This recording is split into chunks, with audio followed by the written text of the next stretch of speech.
Hi viewers, welcome to Beginners Tech Road. If you see, the inheritance also will give you a reuse, even efficient way, even effective way. And even you can extend whatever you have defined in one class. If you want to extend something, instead of modifying the same class, maybe you can extend with the using inheritance. Okay. Or even you can keep that the basic principles in a one class, and whichever the classes you want additional classes in that you can extend the using that basic, you can extend based on that requirement for that class whatever you require. So all this you can change the behavior in one class. You have defined a behavior on one data.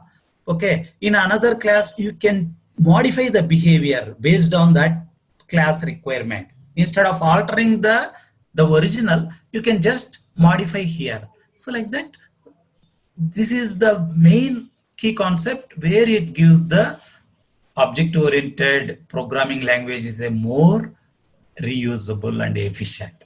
Okay. So that is inheritance. Is nothing but, see, if you see how usually what we will say from our parents, okay, we born. Okay. So like that, we will say like a heredity. The way, similar way here, if you see the inheritance for the one object to another object. See, let's see with the a simple diagram. See, the class whose members are inherited is called the base class. Okay, whatever the members we are going to use for inheritation, okay, whatever those members we defined in a class, that we will call it as a base class. So whichever the class we derived, like we inherited using the base class, that we will call it as a derived class. Okay, so example, base class. In base class we have a feature 1, feature 2. Now we derived class. In derived class, using base class, automatically what happens, the base class features will be available in derived class. Feature 1, feature 2. The way usually I will say in a heredity, a few things like people will compare. Hey, you looks like this habit you have same like your father. Your voice is same like your mother. Your this future is same like your father. Like that, how usually we will say that is a like a hereditary. Similarly, inheritance, same way. The futures we are going to get in a derived class. So the feature 1, feature 2 will get automatically because we use it as an inheritance. The feature 3 we defining additionally in a derived class, that is specifically to this class. Okay, so that is the usage of the inheritance. If a simple understanding with this, we are going to discuss more in detail, but just when we are discussing about the inheritance, to give you a simple, I am giving this. So this is the advantage. See, the base class we are extending here, we are reusing here, we are extending with the feature 3. Feature 1, feature 2 we are using, we are not writing once again whatever we defined for feature 1, feature 2 in a base class. We are not going to write. We just use it as an inheritance so that automatically those will be available in this class. I am adding additional. Whatever I need, I am adding additional. Like that. Okay. So this is the inheritance advantage. Okay. Every class in C#, if you see, implicitly inherits the object class. There is a object class. It is defined by CLR as like a .NET framework. It is available in a C# language.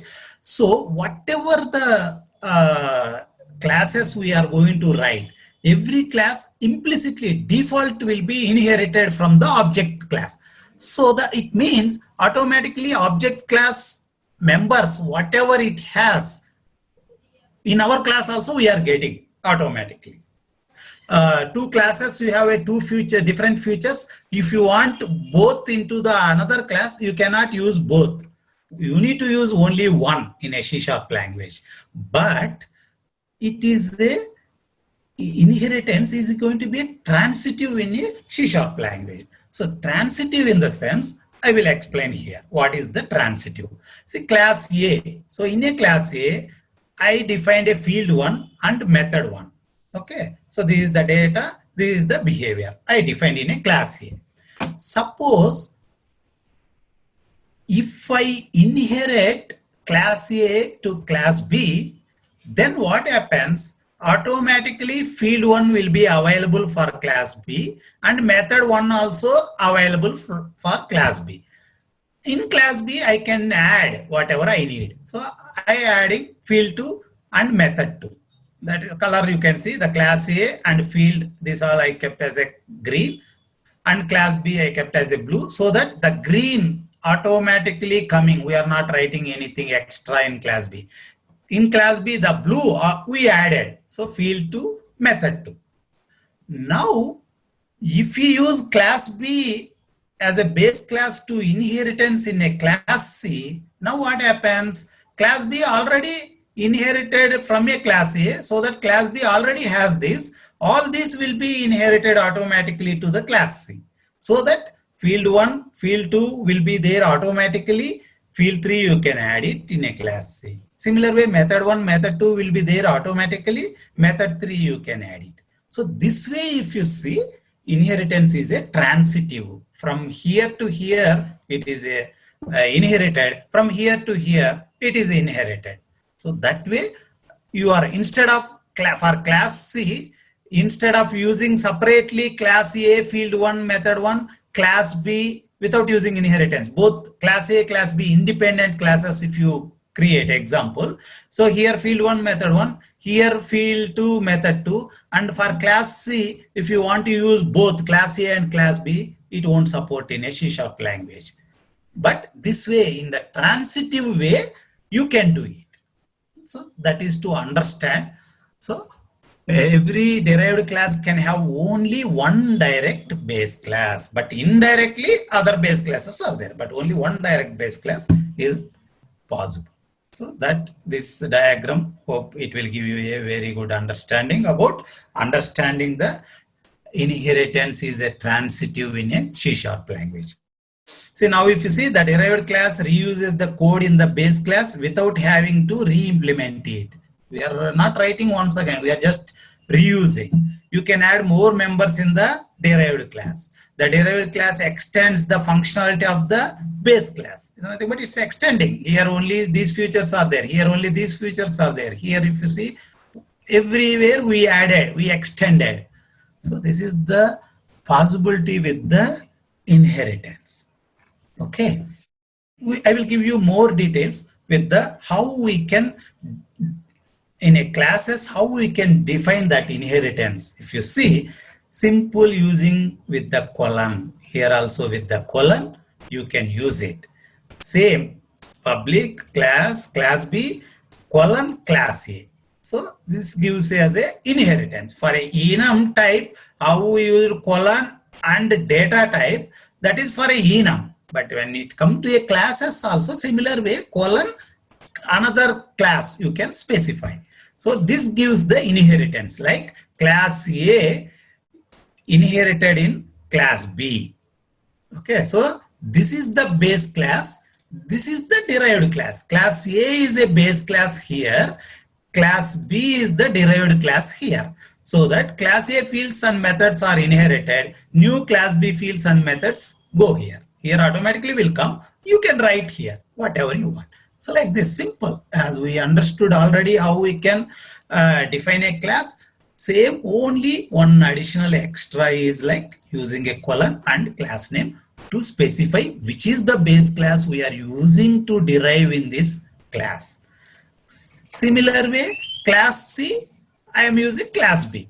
So this class B I am using as a base and in this inherited. So what happens? Same, the diagram, whatever I explained above, that in a class, how it will be, I am just explaining here. This will be coming automatically. This also will be coming automatically. Here you can define whatever the fields, whatever the methods you are going to write, whatever the member you are going to write, you can use it. So this is the how we are going to define a class and how we can inherit the classes. Okay. Example, another, if you take as a real life, okay, a real world example, if you take, Okay, manager, employee.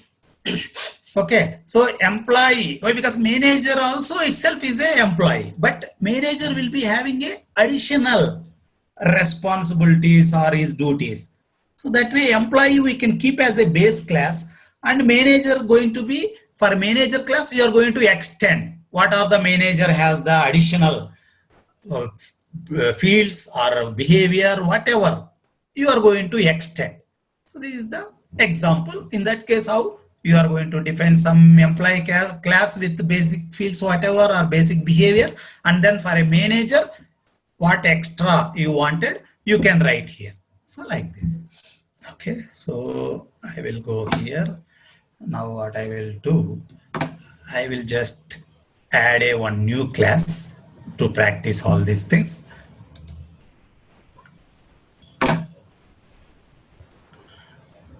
Add class. I will name it as a, just as a whoop example.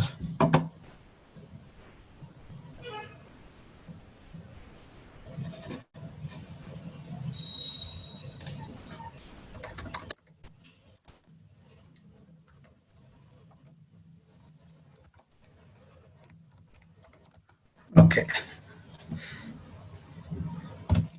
Examples. Okay. Add. So I created a new class. Okay, it default with the same name.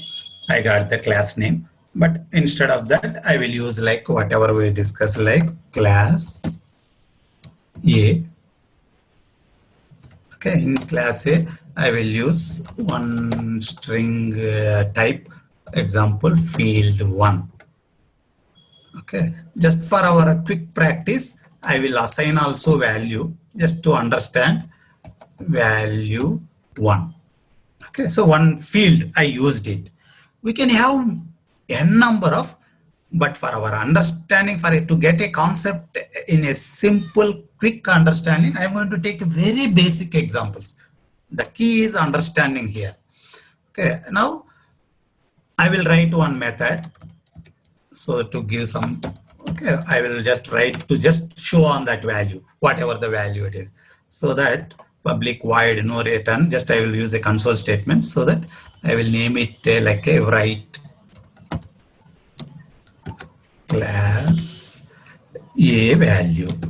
So this is a class A, right? So that I will just write a write class A value, one method, I will write it. So in this method, what I will do, I will just output the value, whatever we defined on the top, the field, I will just output that value. So console dot write line, we will use it. Okay, I will use the dollar with the quote. Okay, so here class A field value. In this class A, whatever the field we define, I will just show on the screen that value. So here, that is nothing but field 1. I'm just using this. Okay, and I will keep a semicolon. That's all simple. I will take it. Now, class B.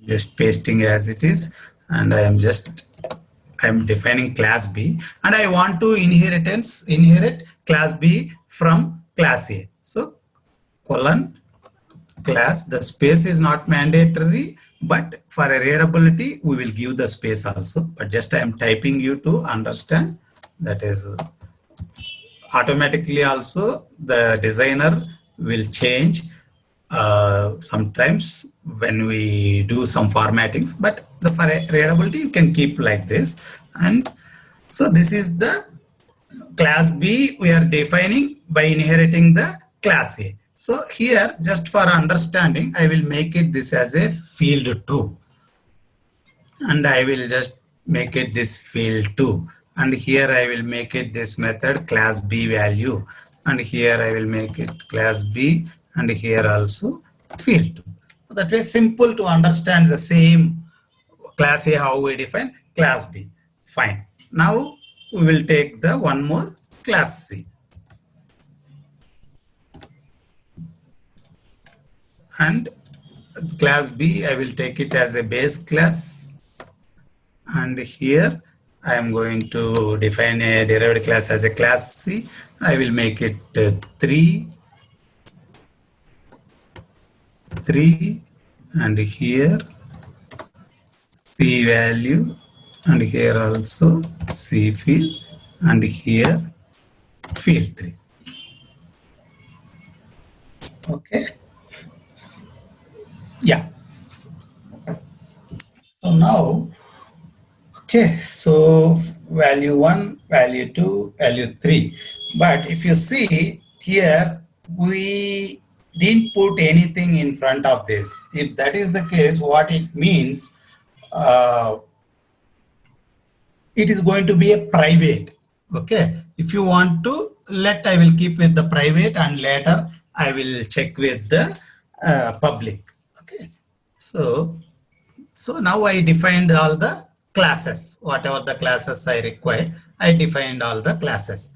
Fine. Using this class, how we can do the execution using this class, how we can create the object and how we can execute, we will see. Same object oriented, and I am including the same namespace, so that here also same namespace, it's a fine. If I am going to use here a different namespace, then you should use here using the earlier example what I showed, like using OOP practice. Similar way here, if you make a different namespace, you need to use using here, as I'm giving a same namespace here also, so that it straight will be available. So I will remove this. Now how we can create the object? So I will just create the object for the class C. We will see why, because that is the class C derived from the class B, and in class B is derived from a class A, so that the transitive property class C will be having all the fields methods, right? So to understand that, I will create the object for class C. You can create the object for everything. Class B you can create, class A you can create, class C you can create. But class A will have only method 1, method 2. Class B will have, field 1, field 2 will be there, like that. But class B will have both. Class C will have all 3. So first I will create with the class C. Okay, so class C. Okay, just I will give you as a C object. Okay, and I will create instance also, so that new class C semicolon. So we created an object. Now what we will do, we will try to call all the methods, 3 methods, because the class C will be having all the 3 methods access, right, as an inheritance. So we will see whether whether access is available, how we can write the values, we will see. See, if you see here itself, all 3 are write class A, write class B, write class C, everything is available. Apart from this, if you observe, even earlier also will be there, but now this is the time you might understood. I am going to give you even that understanding. Other than this, if you see here, few more are there: equals, get hash code, get type, toString. This is what, as I mentioned, every class default will be inherited with the object class. That is the reason, if you see all the object dot equal, all these are inherited from object. That is, the object is the like a CLR defined class. Okay, and the framework, the CLR automatically inherits that object class for everything, so that it is all coming. Okay, now write class A value semicolon. Similar way, as I am able to access, I will write all remaining also. So B and C. Okay, so let's see whether we will be able to get the values or not.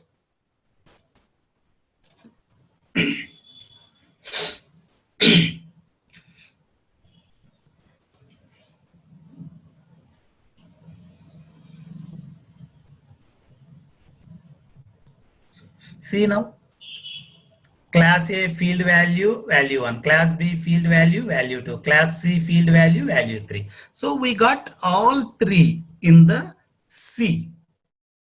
Because if you look at once again, class A have field 1, so that class A method will display field 1 value as a value 1, class B will be as a value 2, class C will be as a value 3.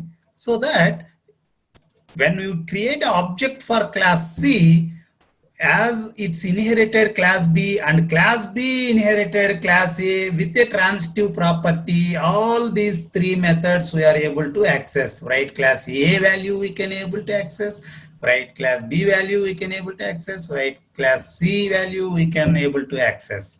So as we are able to access, so that that respective value fields value is displayed. Why? Because every method we use that respective value. So that is the reason we got on the screen class A field value, value 1, class B field value, value 2, class C field value, value 3. So that is the inheritance advantage. We are able to get it everything. Oh. Let's see example. If I create a object for B, class B, what happens?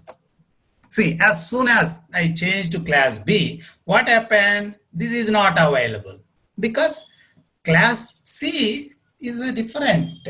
Even though class C inherited from class B, but the object for what we are creating, the object we are creating for class B, so that this method is not accessible.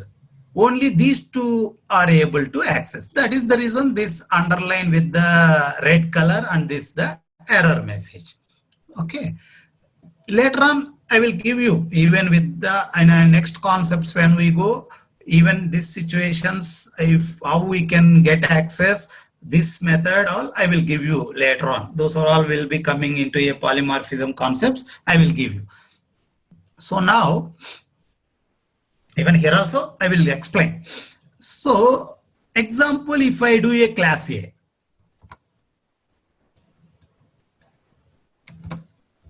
now what happened? This also not accessible, only class A accessible. Okay, so if we remove and if we run, you can get the only one value. That is what we have in a class A. That method only will call, that only will be display. See, class A field value equal to value 1. You cannot use other. So that is the advantage in the inheritance. Whichever the object you are creating, accordingly you have the values exposed. Okay, I will change back again to class C so that I can able to access all these things, and I will try. We just check now only with the methods. How about the fields? Okay, let's see whether we can access those. Example, C obj object dot. If I put, what it's showing, nothing is showing. Only the methods only we are able to access. Okay, not only the methods, we have even fields. Why we are not able to access the fields? The reason, all are default. We didn't specify any access modifier, nothing, but we call it as access specifier. Nothing we specified, so that it takes default as a private. If you want to access, you need to keep a public, because the private in the sense within this class you can access, here you can access, but outside it won't allow. So you want to make it as a public. Example, if I make in this class B, if I make as a public, this if I make as a public, and if I save, and if I go here, now here if I give you a control space bar, see now field 2 is showing now.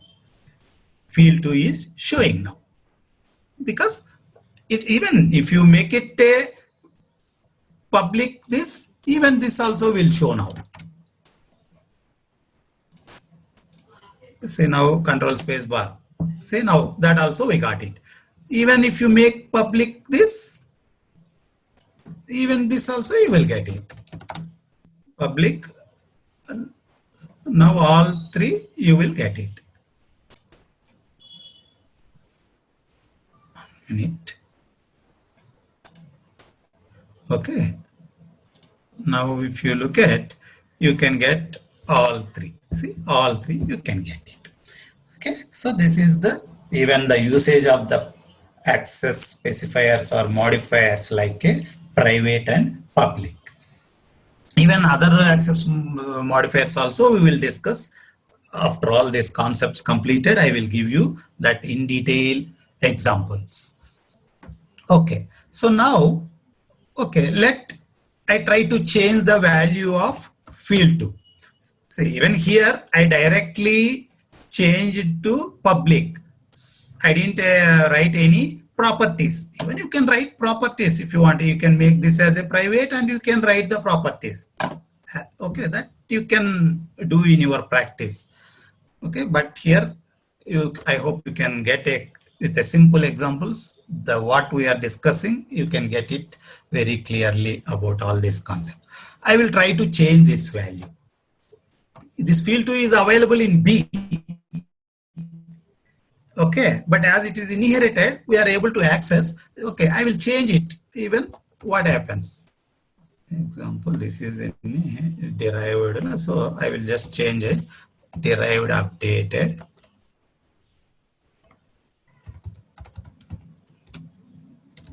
Value 2.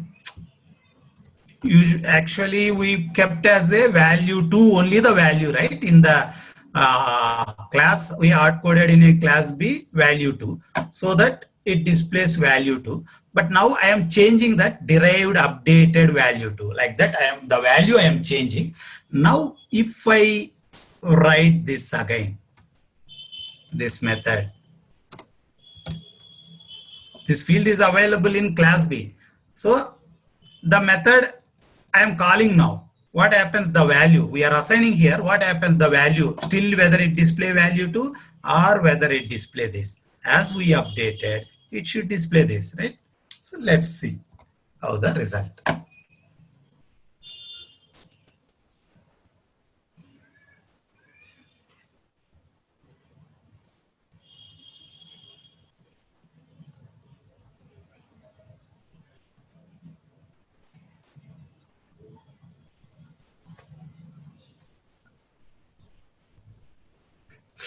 See now what happened. See, class A field value 1, value 2, value 3, it showed default. After creating the object, we just directly used the methods so that default as it is value 1, value 2, value 3, it displayed. Later on, we modified that value 2 field to derived updated value 2. So when we displaying calling with the same method, right, class B, here also same, but as we modified here, automatically the value also modified so that the method whatever we are calling using the class B, the method, the field value change so that value it's displayed. So this is the advantage of the inheritance. Okay, still I'm going to give you, this is not only the advantage, I'm going to give you even more, but to understand with this up to this example. Okay, let's see now. Even with the same, I will just try to how actually to understand we created this object. Okay, when you create like this object, what happens with the constructors? What happens? So to observe that, let I define constructor for every class. Okay, I will add constructor. So we should start with the public to get the constructor access and no return type, so that same class name we need to use it. So public class A. And then, okay, so here I will just write on the screen, just simple to understand. Just constructor A, like that I will write class A constructor. See, when you are writing actually in your programming to provide solutions for various things, we are going to write so many statements here in a constructor. But to understand, okay, this is the constructor inside, yeah, the constructor called. When constructor called, this will be displayed. So we can understand when this constructor is calling, how it is calling, especially in inheritance. We know as individual class, we know that whenever you create object for this class, this constructor will be called. But in inheritance, how that? In inheritance also, the constructors, how it behaves, we will see. We can have constructors for everything, or even, as I said, it is not a mandatory. Default automatically it will be creating the like a default constructor. Okay, but still, example, okay, I don't put constructor for class C, just I will add only class A and class B. Okay, so class A, and then I will just class B here. Why? Because we know class C object we are creating when we create object, automatically constructor will call, that we know. But in inheritance, how the constructors will be called, to understand that, I am adding only the for A and B as a constructors, class A, class B, and here class B constructor. Okay, so even if you want as a simple, even I can just put this also here. So we can have, even for all three, just I can keep it. Even we can understand the sequence. Okay, so I have added constructors for each and every class. Now the same example, okay, just I will add few statements to understand how which is executing first all. So I will write some console statement on the screen to give you idea what is happening. So console dot write line.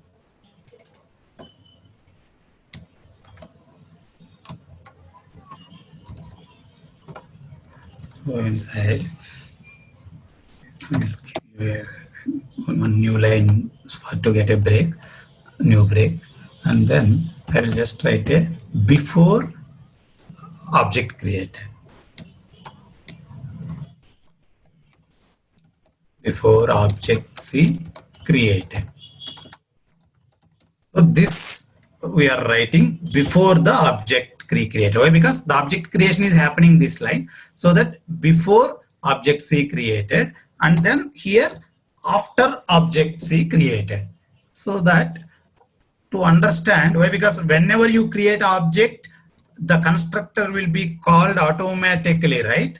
So for that reason, we are creating object for class C. So before one statement we are writing to understand before object C created, and after one statement we are writing to understand after object C created, and in between we call this statement. Let's see what happens. As we created a constructors for all three classes, what happens? Which constructor will execute? What the sequence of the execution of the constructors to understand. Yes, now I will execute this.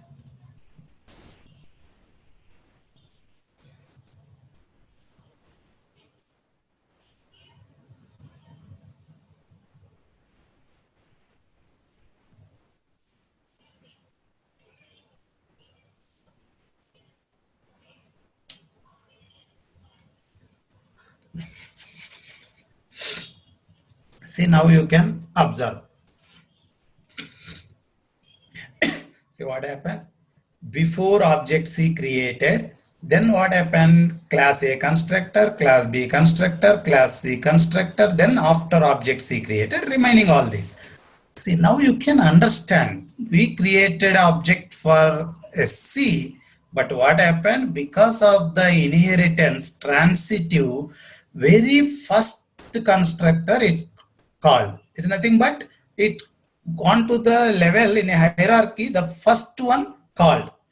Why? Because C inherited from B, but B inherited from A, so that in the hierarchy, the top level is a class A, so that first that constructor called. Okay, whatever the constructor, within the constructor, whatever you write, that will be executed first. So that it's a simple, like you can understand the purpose of the constructor is to initialize the anything about that object, right? So in inheritance also, as you are using, so first that A should be initialized, then B should be initialized, then C should be initialized. So that is the reason. First class A constructor called, then class B constructor called, after that class C constructor called, then after object C created, remaining all result we have seen earlier. So this is the, and you need to understand how in inheritance even the constructors will behave, the sequence, how it is execution happening, especially when it comes to a transitive. We understood, and we know in a derived class, all base class related members, everything we are going to able to get the access. But if you want to hide some base class members in a derived class, if you want to hide, how you can do that? There is a new modifier. Okay, using that new modifier is optional. Actually, if you see, if you give a same name, it automatically hides. In a class B, I will add one new method, public. To get the access, I am starting with the public only, and again void. Say, hope everyone you understood, like it's not like every time we need to keep void. For our example, we are just writing on the screen to understand. I'm using void, but in your real programming, when you write for some solution, based on the things, if you are returning some value, not only one method, you can have so many methods. In that, few methods may return value. That time you need to specify return type. Okay, but as I am taking very simple, so that I am using everything as a void only. Why? Because I am just writing as on screen in every method. Later on, I will give you a simple solution also with using so many options. But initially now at every stage, whatever we are discussing, to get very well understanding of that, I am giving only in that context as a simple examples. Okay, so public void method 2 I have used as a new method I have written in a class B. So here also I will just show on the screen. When we call this method, I just going to show class B. I will just put it like class B method 2 called. Method 2 called. Okay. So earlier I was showing, no, this also can keep same. So, but that let it be to display each and everything, so that I am explaining the same thing with the different method. So method 2 I used. So right line class B method 2 called. Okay. So now the same thing I will write in class C also. So it's allowing. It allows also. So in the class B, what I will do in the class C, this I will change it. Class C method 2 called. Same method only, but in this I am writing in a class C, so that class C method 2 called. Here I have written in a class B, so that class B method 2 called. Both the places method 2 only called, but this is in a class B, this is in a class C. So we'll come back here. So now what I will do, just to understand this line, I will take some console, I will write it. So calling method 2, I will just write a message like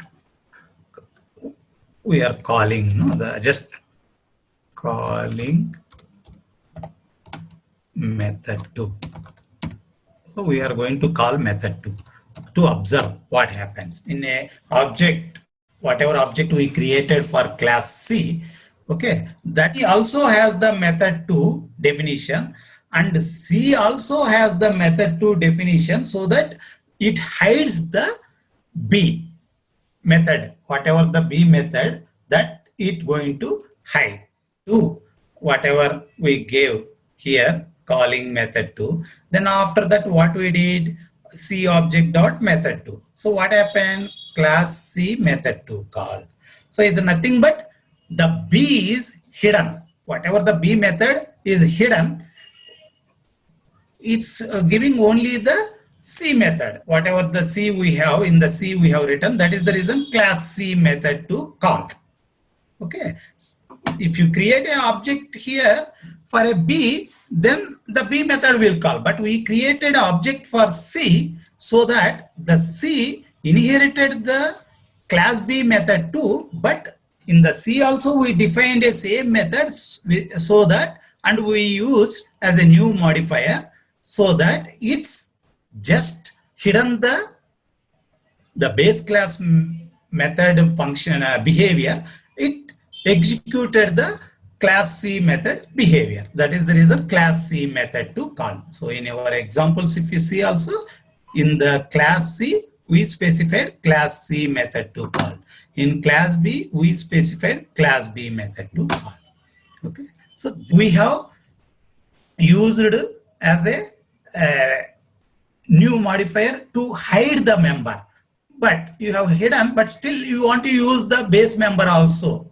Okay. Within the class definition, if you want to use, how you can use it, that using with the base keyword. Okay, so the call a method on the base class that has been overridden by another method. So this base is a overridden or hide, whatever the way, you can just use this. And what is overridden, I will give you later on now. And then specify which base class constructor should be called when creating instances of the derived class. And also you can use this base to call constructor also. Okay, so base constructors, if you have a different constructors in a base class, okay, if you want to specifically call different constructors, okay, you can call by using the base keyword. Why? Because default automatically we observe the constructor will be called the default constructor, like a without any parameters, like that is we will call as instance. So when you create, automatically in the inheritance also the default constructor is nothing but without any parameters, whatever the constructor you have defined, that will be executed automatically, that we observed earlier. So that was the reason class A constructor called, then class B constructor called, and then class C constructor called. But suppose if you define a additional constructors with various parameters, how we discussed earlier, like a method overloading, like a constructor overloading, the same way, if you have a multiple constructor overloading, then you can specify using a base which constructor to call. By specifying the parameters, automatically you can make sure which constructor to call. So this is the two main important usage of the base keyword. Okay, the base class access is permitted only in a constructor, an instance method, or an instance property accessor. So this base you can use in a class to call for a constructor, or any instance method. You can use any instance method. You can use static method. You cannot use, because the base is referring the object. No, so a static you cannot use. That is the reason the next statement is, it is an error to use the base keyword from within a static method. Only you can use in an instance method. It's like a non-static methods you can use, but not in the static method.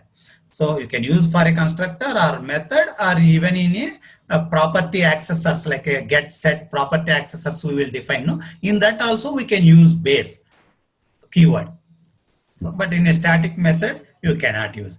The base class that is accessed is the base class specified in the class declaration. A base class only mean nothing but the immediate class only it will treat.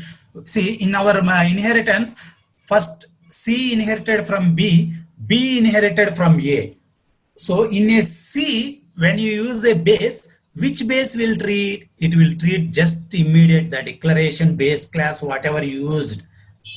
Okay, the class declaration, whatever you are like derived, whatever you are using in a class, wherever you are using a base, it represents the immediate base class in that. Nothing but in class C, if you see, the base represents class B. In class B, the base represent class A. Like that. Only the immediate base class only you can use with the base keyword. Okay, when you use a base keyword for a constructor, it calls the immediate base class constructor. Nothing but class B constructor only you can call using the base keyword in class C. Similar way, class A constructor you can call by using the base keyword in a class B, like that. Okay, you cannot call both. In a class C, you cannot call A and B. You can call only A. By using a base keyword, you can call a B. That's all. So that is about the base. It's hidden, no problem for a outside. But inside, if you want to use the class B method and then something additionally if you want to use here, this is what the extending the method also. Same method we are using, but we are extending. Suppose some calculation, some functionality we have done in a class B. Same if you want to use it and if you want to do some more additional, you can do here. So that is what now, in that case, you can use the base dot. So method 2. If you use, what happens? It calls the base method, nothing but this method it calls. For a class C, the base method is, this is the base class, so that in this base class, this method will call. It won't look in a class A. Why? Because that is a base class for class B, not for the class C. So this base keyword represent only in the method 2 of class B. So now you see what happens in this example. Okay, earlier we got class C method 2 call. Now we used this also. So if you execute this,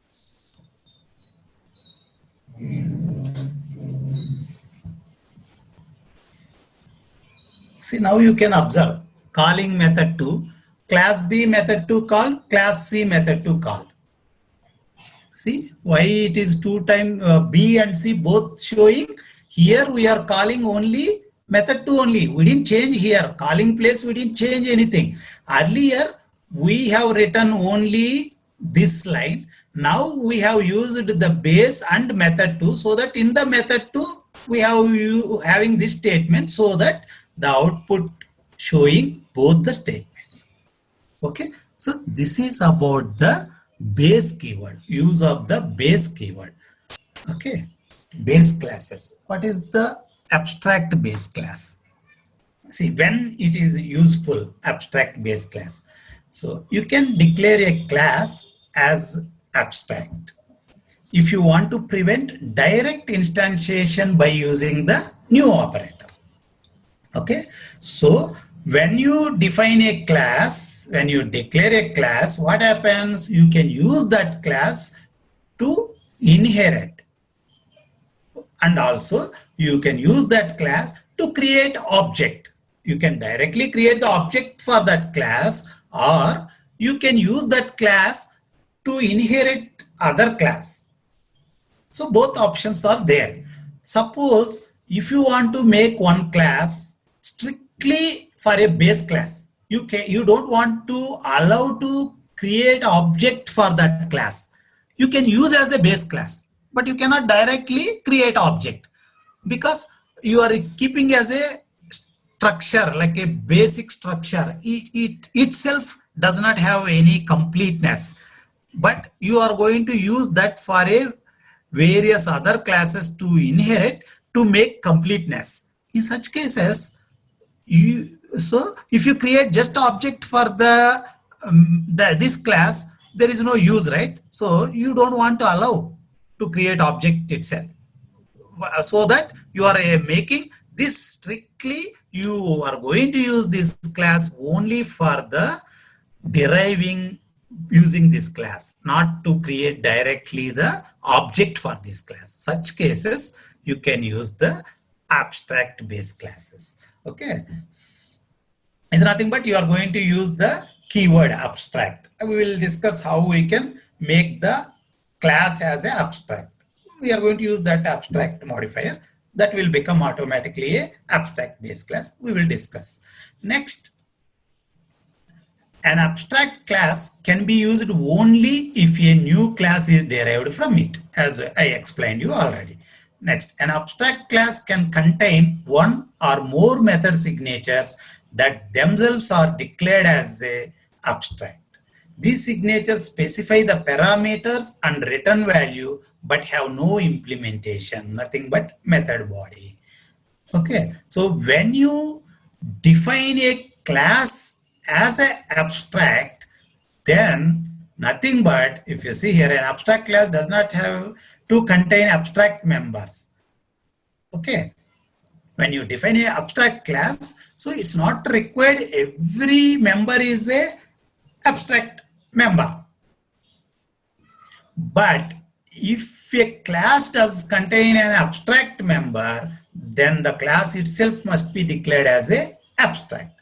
So this is the important. Understood, right? So any member, if you specify as an abstract, then you should make the class also abstract. But if you make a class as abstract, then it's not mean that every member in that class you need to make abstract. It's not required. You can implement for few and you can make few as a abstract.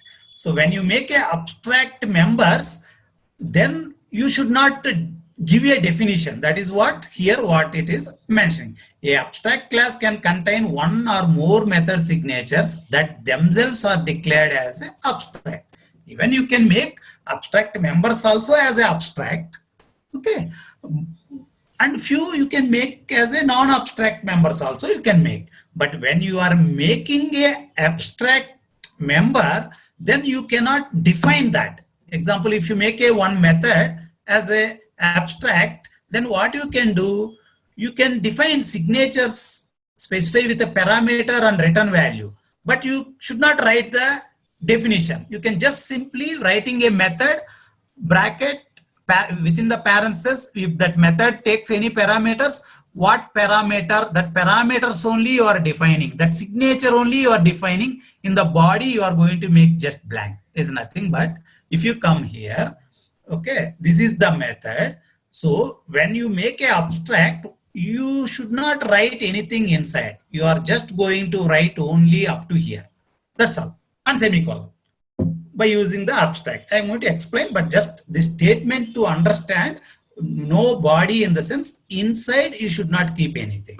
I am going to explain you in detail how that we can write it now itself, but first let we finish this theoretical, then we will come back. So that to understand this statement, you should not, the signature, these signatures specify the parameters and return value but have no implementation, nothing but method body. So this is the thing. Then this I already explained. Next, derived classes that are not abstract themselves must provide the implementation for any abstract methods from an abstract base class. So this, okay, abstract within the class and the class members we understood. Now suppose if we use that abstract class to inheritance. Now what we need to do, in inherited class, you should give the definition. You should implement that. Nothing implement in the sense giving the definition. Why? Because in the base class you didn't give any definition because you specified as an abstract method. You are not specifying any definition. In that cases, when you make an abstract method, when you in a derived class, you should give the definition. You should implement that method. If you are not implementing that method, it's not going to allow. But the derived class also, if it is abstract, example, the derived class also if it is abstract, then you don't need to implement. You can leave. So that what it's saying, derived classes that are not abstract themselves must provide the implementation for any abstract methods from an abstract base class. If you are not giving a implement, if it is itself as a abstract class, then you can, that automatically it inherits as an abstract method only. Even in that also it inherits as an abstract method only. Even there is options. You can specify, even though abstract class, the derived class also abstract, you can specify definition also. You can specify. How you can specify? I will give you the next concept. But three concepts, then we will see the practical. So why? Because all are interrelated. Abstract base class, abstract and virtual methods, and a sealed class. All these are interrelated, so that as a whole, you need to understand theoretically, conceptually, then practically, I will explain you all together once again. So this is abstract base class. Now abstract and virtual methods. Derived classes can also override inherited members by providing an alternate implementation. Okay. So here, one is earlier we discussed just to hide it. Hide the method. Without hiding, if you want to override it. Okay, I will explain you in detail also what is the hiding, what is the overriding, how it works in a practically I will explain. But if you use a new modifier, it hides. If you use a override keyword, it overrides. Is nothing but it gives a alternative implementation. Whatever you have on the base method, for the same base method, you are giving a differently alternative implementation. You are giving some different alternative implementation. Even in a new also, hiding also we have done same way. Then what is the difference? If you see that, I will explain when how the difference will be in the practically. I will show you clearly. Okay, but the override is the one more is there that gives the alternative implementation. In order to be able to override a member, the member in the base class must be marked with the virtual keyword. Okay, so if you want to virtual keyword, or it should be an abstract method. If the method should be an abstract, or if it is a normal method, if you want to make allowing to override in a derived class, then you need to use a virtual keyword. Okay, the virtual modifier you need to use in a base class, so that then only it allows overriding in a derived class. So in earlier example, we didn't use any additional keywords. Here if you see, here we didn't use any additional keywords. We used a access specifier and then return type and then method name. Here we used access modifier, return type, method name. This new is optional, as I said, to give you a clear understanding and to avoid a warning. So nothing, we didn't use any modifiers, so that we can use for a hide. If you want to use for a overriding, instead of a hiding, if you want to use for a overriding, then in the base class, you should use for the method. If it is abstract, okay, you can override, or you need to make it, if it's a non-abstract, you need to make as a virtual in the base class, so that it allows you to override in the derived class. Okay, so that is what here base members we discussed, right? So you can understand this override, what it is. See, when you have a abstract members, okay, when you have a abstract members, then the definition how you can give for the abstract member, with hiding you cannot give. Okay, the hide, whatever we discussed, optionally using a new keyword, with that you cannot give the definition. You need to give a definition by overriding only. So that is the keyword you need to use, override. When you have a abstract method in a base class, then to give you a definition for that, you need to use a override in a derived class. So that is the override. In this case, you cannot use new. It won't allow. Why? Because you should use override. You should give the definition. Because on the base class, you didn't provide definition. You have just declared with the signature, that's all. So that is the override. When the base class method has the abstract modifier, you can use the override. And if it is a non-abstract method, if you want to override, you can use the virtual keyword in a base class. In a base class, you need to use a virtual. So in the sense, in the base class, if it is a abstract or it is a virtual, then in a derived class, you can override. To define as a sealed, what it does, it not going to allow to use that class to derive. That is the one. So a sealed class cannot be used as a base class.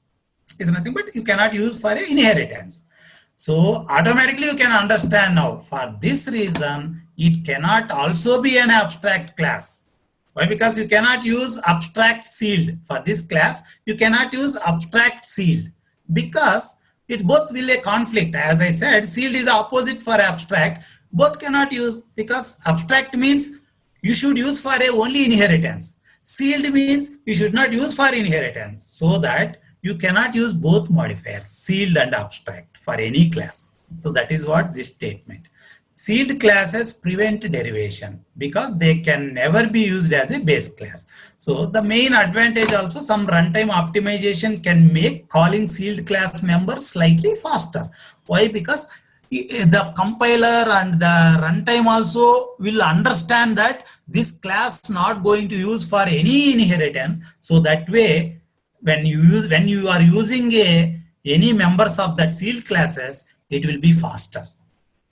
What I will do, just for our understanding, just I am going to write as a only one statement to display on the screen for our understanding. So class B, method B called. Class B, method B called. Okay, so this is, we mark it as a virtual. So now the same thing here. So the when it is a virtual, then again virtual will allow you to hide or override. Both will allow virtual. So I am going to just use for a override. But the difference, as I said, hide is nothing but it hides. Override is nothing, it extends. It gives a definition. It's like it overrides. There is no two definitions. It overrides. Hides in the sense, it hides the definition and it gives a new definition. Both will be there. But how we can access that hidden definition, all I will discuss you, I will show you later. The main difference for you to understand, if you see, the hiding is nothing but it's just hides, but both definitions are there. Override in the sense, it just overrides, that's all. There is only one definition. Previous definition, totally it's overridden with the new definition. It's nothing but this is an alternative definition, whatever we will call it as. So for that, here virtual, here override. If you don't use here virtual, then it will not allow here override. See, here automatically you got a error, cannot override inherited member because it is not marked virtual, abstract or override. So if not matched anything. So the override also in the sense, suppose I kept here as a override, and if I use this class C as inheritance to somewhere, then this override also again can override. They can override. So that way, this point. Okay, so virtual abstract. I told so far virtual abstract, right? That override in the sense next level again if you use this as a one more inheritance. So that time the override also you can allow again as a override. So that is the thing it's giving. So but concept is same. So it's giving clearly it is not marked as a virtual abstract override. Nothing marked. So that is the reason it is giving. So you cannot mark even override here, right? Here also override you cannot mark because again on top it is not there with the, so anywhere it should be there with the either abstract or virtual. So that was the reason I focused main for you guys to explain about those two, not to get into confusion. But as I'm explaining you now while I am doing in a programming area. So here again you cannot use. So that is the reason in simple concept to understand, I am making this as a virtual. Okay. At this point you can make either virtual or abstract. So that is the reason virtual, first I am going with the virtual I am explaining. Later I will come to the abstract. I will explain. Similar, override is a similar. If once override in a derived class also, you can override again that. So that is the thing. So now here I mark it as a virtual so that it's allowing here to override. Okay. Now what I will do here, I will make it as a class C method B called. Same method B only. Here also method B, here also method B only. But here I use it as a virtual. Here I use it as a override so that class B method be called, class C method be called. I have written. Okay. So now this, how we can call this? If you see in our example, how we can call this. So here up to calling method 2, we have it. Here calling method B and then C object dot method B. So I am calling for this object method B. So now if I execute, what happens? If you see the result,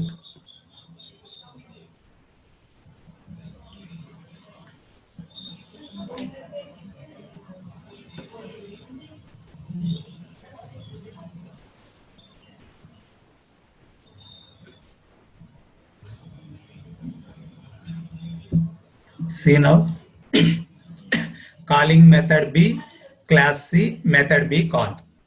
Same. If you observe here, you are thinking like there is no difference. Here also, method 2 also we call same way. So class C, method 2 called. Here also calling method B, same class C, method B called. But difference is the top one used as a new, the below one used as a override. It's nothing but that is hiding, this is overriding. That difference also I will make you to understand now. Okay. So after one more example, I will show you. First, let we understand this. Now what happened? So method B definition is here is there and method B definition is here is there. We overridden this so that when we call with the object C, method B, we got this definition only. Even here also, without using a override, here also is like a, we used the same by as a hiding. Even here also we got the same result. Both same result. By looking this result, you can think like there is no difference. We got a same. But where actually the difference? I am saying it hides, but here it overrides. But with this output, you cannot find that difference. When you can find that difference exactly, that I'm going to show you now. Okay. So now, when it shows that difference, if you see, what I will do, I will use object for B. Class B, I will use the object. So, class B, okay. So here the one advantage, how it is, so class B, I am going to use B object equal to, now which instance we can create and assign for class B. What is that? So far we are, class C means class C object we are creating for that object. Here also class B only. You can have a class B and even you can have a class C. Class B, you know how you can do it. That is as usual. Even you can have a class C. How this possible? Class B object, we declare this variable as a type of class B, but we are creating object and assigning for that as a class C type. How this allows? This allows as you have a inheritance. If you don't have a inheritance, you can't do this. You have a inheritance so that you can do it. It's nothing but the class B used as a base class for this. So you can assign this object also to base class. You can do that. Okay. So in this scenario only you can do. If there is no inheritance, you cannot create some other object. Example, class B, we have so many objects. Example, person object we have. Whether we can assign that? Let's try. See, now here we are not getting any error. So no error, it's showing. Only this indication is nothing but not used. You are not used that like that. Unnecessary assignment of a value to B object like that. See, now I will try to keep here person. Whether it allows, it won't allow because it is not used for inheritance. This person, in this person class, we didn't use class B as a base class, so that you cannot use. But here class C, we used B as a base class so that it allows. So this is the base of for a next important concept, polymorphism.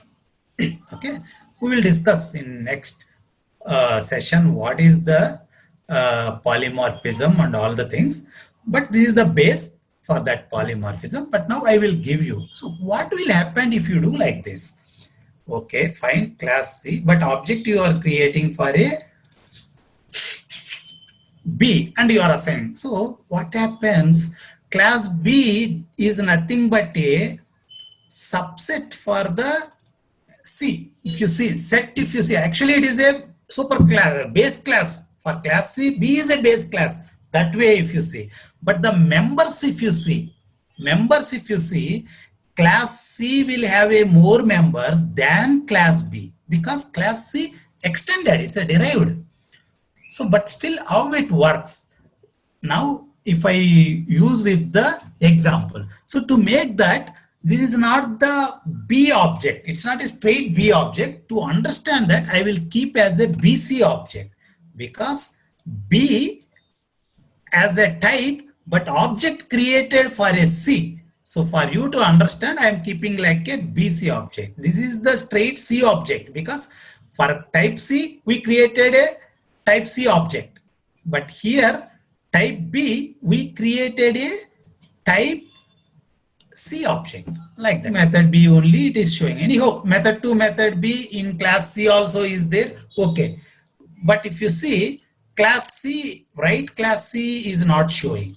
Similar way, field 1, field 2 is showing, field 3 is not showing. Why? Because even though you created object of C, but you assign to B, so that what happens, B what actually what it has, field 1, field 2 only, method 2, method B only, and write class A value, write class B value only. That is the reason it's giving you to access only for that. You cannot get access to C. Even though you created an object, you cannot get access to C because it's a that is not available with the type B. Is not available with the type B. Even though you assigned a type C object, but it's not available, so you cannot access. So this is the difference. Fine. Anyhow, these are all independent. This method, class A method, class B method, class C method is independent. Field 1, field 2, field 3 independent to each and every class. So that, okay, fine. But what is the behavior of the common? Example, this all are independent, but this is a common in a B. Method 2 is there in a B, method B also is there in a B, and here also method 2 is there in a C, method B also there in a C. Now how it works for this? Above we have checked with the creating object for a C.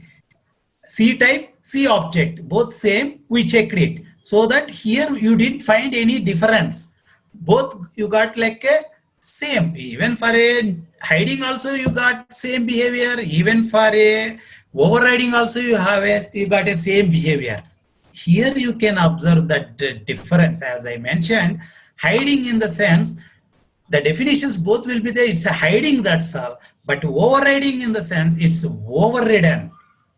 So that the previous definition totally it's a overridden. So that how we can find the differences in this execution, I am going to show you now. I will keep a new line here.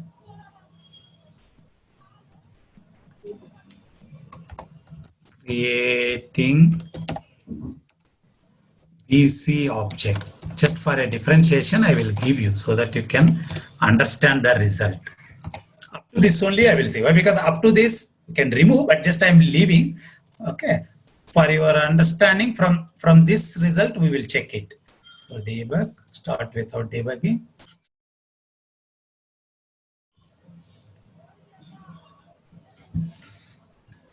See now, creating BC object. From here, if you see what happened, ABC constructor, the object we created for a C, so that ABC constructor, A constructor, B constructor, C constructor called, and then we called a method to, right?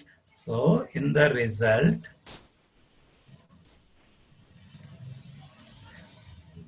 see, I will keep a side by side. Now you see, we created creating BC object message. We got it here. Creating BC object. We got it. Fine.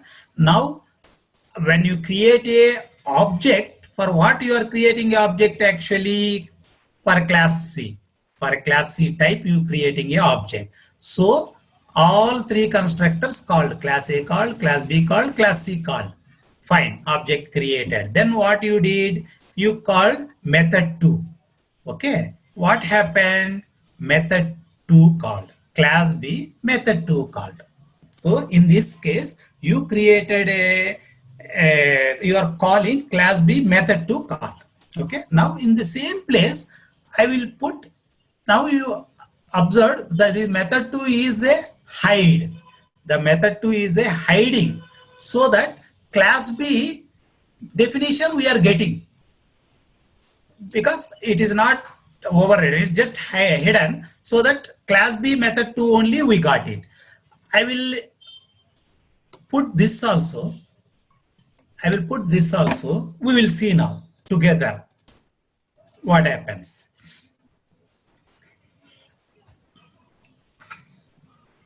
Now you can surprise here. You see here class C method B called. Why here class B method B didn't call? Because there is that definition is overridden with the class C definition, so that class C called. That is the difference, hide and override. See here you didn't find, because object you created for a class C, so that when you are calling, here also class C method 2 called, here also class C method B called. But when you create a object of type C and assigned that to type of class B, then you are, if you do that example, you can understand the difference. See here class B method 2 called, but here class C method B called. On the top, if you see, both called class C method. Here also class C method 2 called, here also class C method B called. But here if you see class B called, here class C only called. The difference is here as the override, this is class C related method only executed. Here just you have hidden so that class B only called. Because the object, the type is class B, the main type is class B, right? Which is holding, the main type is class B, so that only is called. Okay. So that is the difference of the hiding and overriding. Okay. So hope you understood very well with this example. So this is the where the difference of the hiding and overriding. See in the class, if you see also, here we used override for this method B so that class C method B, and here we have virtual, so that class B method B called. So as it is a overridden, so that even though the type is class B, but we got this method executed. But in a hiding, this method only is executed. It did not execute this method because we used it as a hiding concept, so that that method definition is still is there, so that the type, it priority is for that type, so that type method only is called. So that is the usage of the hiding and overriding. So you need to understand. So after this example, now if you go back to the theory what we discussed, you can understand even better. You can read once again the theory so that you can understand even better. Suppose if I make it as a abstract. See, now what you got, as soon as I make a abstract, immediately you got a one error. If you understand that error, what it says, cannot declare a body because it is marked abstract. As I mentioned you an important statement, when you make any member of a class as an abstract, then you cannot define, you need to only declare the signature. So that is the thing what it's saying. So how? So you are going to remove this. Okay. So I will just put a comment.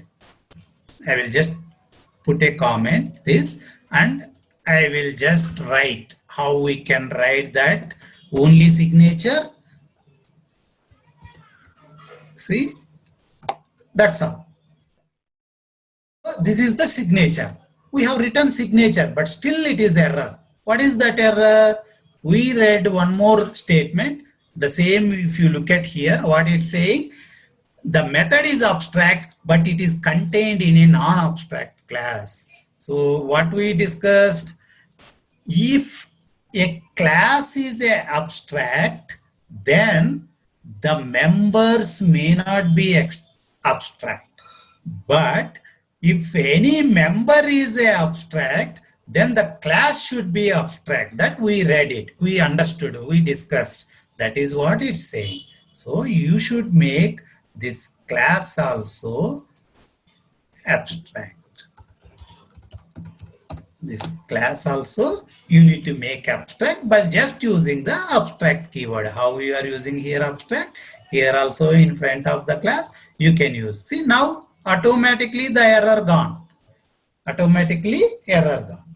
Now here also no error, override, because abstract we used on a top, earlier virtual used, now override allowed. Now abstract we used, override allowed. One more, if you put here override, also will allow. But when you give a override, the base class again it will look at. In a base class, it should be again abstract or virtual. So that is the reason. So up to this, if you understand, the override default you can understand. So abstract, fine, override allowed. Earlier virtual, override allowed. Suppose I will remove this, what happens? See, I remove now.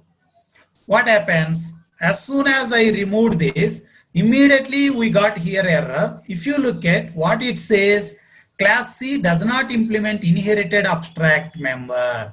Why? Because we have mentioned here as an abstract, but here we didn't implement that, so that it is giving you error. Because what we learned, when there is a base class, if there is any abstract member, you should override that. You should implement that in the derived class. That is the reason you are getting the error.